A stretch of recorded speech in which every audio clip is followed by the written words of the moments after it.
Council is currently preparing a coastal management program for its beaches, estuaries and other coastal areas.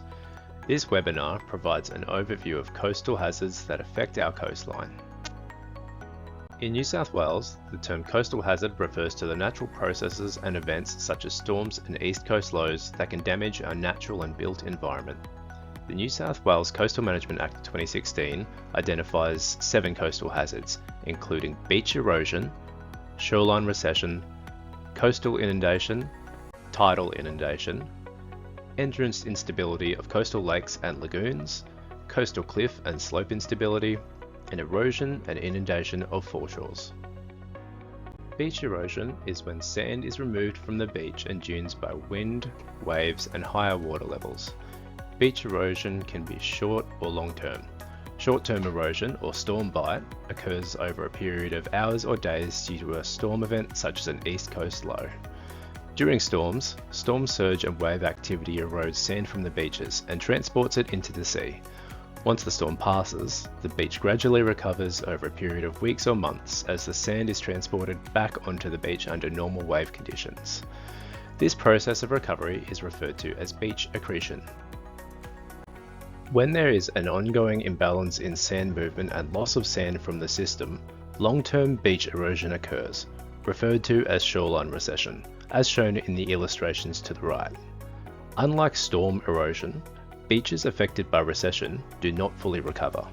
If there is no new sand coming into the system, this can translate into a permanent loss of sand and the coastline gradually shifts landward over time. Sea level rise will also contribute to shoreline recession. A CMP helps identify which areas may change faster so that we can plan for this over time. CoastSnap is a useful tool used by Council to monitor changes in beach condition and can be used to identify long-term trends in shoreline position. Coastal inundation occurs when ocean water levels rise enough to temporarily flood low-lying coastal land. It is caused by marine and atmospheric processes that elevate water levels and can push water over dunes or foreshore structures or barriers. It is often linked to storms that generate storm surge and large waves. Coastal inundation is usually short-lived and depends on factors such as the timing and intensity of the storm and whether the storm surge coincides with high tides. Sea level rise is likely to increase the risk of coastal inundation over time unless we plan ahead. Tidal inundation refers to the flooding of normally dry land due to the rise and fall of the ocean as a result of tides. In contrast to coastal inundation, tidal inundation is caused by the regular tides and is not associated with a coastal storm or catchment flooding. For this reason, it is also known as blue sky flooding. Tidal inundation of low-lying land around our estuaries can occur daily, weekly, or several times a year. We tend to experience particularly high tides around December and in July. These are referred to as king tides. Over time, sea level rise will increase the risk of tidal inundation. Some low-lying areas may be inundated more frequently or even permanently, while others may have difficulty draining after a rainfall event. This will have implications for the way that we use our low-lying land, particularly around our estuaries. Coastal cliffs, headlands and slopes are constantly exposed to waves and wind, which can gradually weaken them and cause slips. Variations in stability can occur due to the interaction of these weathering processes and erosion on different geological formations and rock types.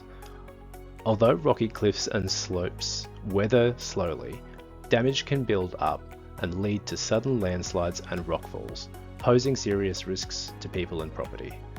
These events are difficult to predict or prevent and are permanent once they occur. A CMP identifies unstable areas, so developments and infrastructure, such as walkways, are not placed where collapse may occur. Entrance instability refers to the migration of the coastal lake or waterway opening to the ocean. Over time, these entrances can shift location, become blocked by sand and close temporarily or reopen elsewhere. Natural and trained estuary entrances can create different management issues. Training walls keep an entrance fixed, but change natural sediment transport, causing sand buildup on one side and erosion on the other. In contrast, untrained estuaries, such as Lake Cat-Eye, can become blocked by sand, leading to nuisance flooding and damage to infrastructure. Managing entrance openings is important to reduce impacts on the environment, development, water quality, and public safety. Estuaries can be inundated by tides, catchment flooding, or storm swells and waves near the entrance. Bank or foreshore erosion can also result from more regularly occurring processes such as boat wake and small wind waves. Estuary foreshore erosion usually results from a combination of these factors over time. It is generally slow and cumulative, driven by day-to-day processes, but can sometimes worsen during major events such as floods. Unlike ocean beaches, estuarine foreshores often exhibit very little recovery or do not recover at all, leading to loss of land and gradual channel change.